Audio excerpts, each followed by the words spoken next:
আমাদের আজকে দুটো ইন্টিগ্রেশন, দুটো ইনডিফাইনিট ইন্টিগ্রেশন। তো প্রথম ইন্টিগ্রেশনটা দেখো কিভাবে আমরা সলিউশন করি।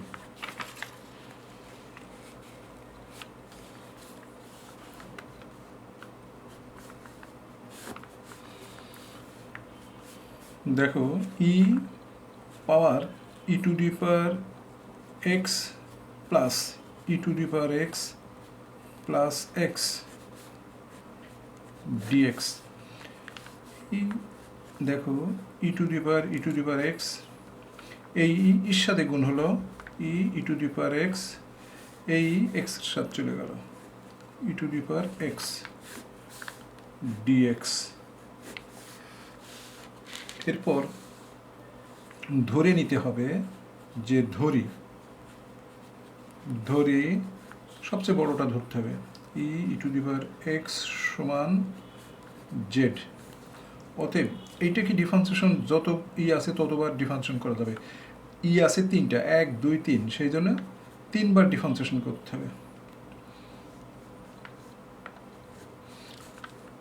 তারপর এই দুটো চলে আসবে, e to the power x, তারপর এই e to the power x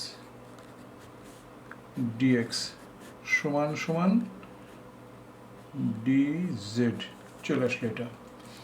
এখন আমাদের ইন্টিগ্রেশনটা এরকম হবে,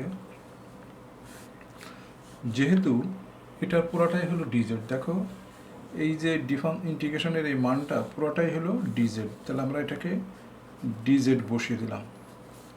তো এখন ডিজেডকে ইন্টিগ্রেশন করলে কি হয়, জেড প্লাস সি।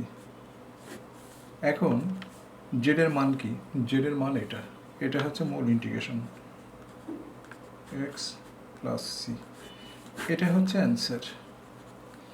তো প্রথম ইন্টিগ্রেশনের যে মানটা সেটা আমরা এভাবে পেলাম। দেখো এটার ইন্টিগ্রেশনের মান হচ্ছে কত, এই যে এটা e to the power e e e e x plus c. এখন আমরা 2 নম্বর ইন্টিগ্রেশনটা চলে যাই।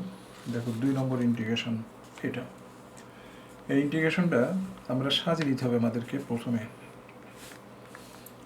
ই to the power 5x 3 dx। এখন আমরা যদি রুট তুলে দিই, এই রুট তুলে দিই, তাহলে এইভাবে দাঁড়াবে e to the power x by 3 dx। তারপর আমাদেরকে 5x বাই 3কে জেড ধরে নিতে হবে, 5/3x সমান জেড ধরে নিলাম। তো এটাকে ডিফারেন্সিয়েশন করলে 5 3 dx সমান সমান ডিজেড। অতএব আমরা dx সমান পাচ্ছি 3/5 ডিজেড। দেখো আমরা dx এর মান পাচ্ছি 3/5 ডিজেড, তো এখানে বসিয়ে দিই, যেহেতু এটা জেড ধরেছি, জেড হলো আর 3/5 ডিজেড হলো। এখন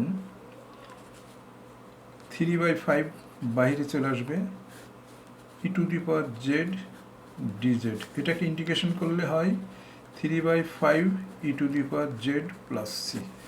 তো এখন আমরা এই জেডের মানটা বসিয়ে দেবো। দেখো 3/5 ই টু দি পাওয়ার যেটা ধরেছি 5/3x প্লাস সি, এটি হচ্ছে আমাদের ইন্টিগ্রেশনের অ্যান্সার, দ্বিতীয় ইন্টিগ্রেশনের অ্যান্সার।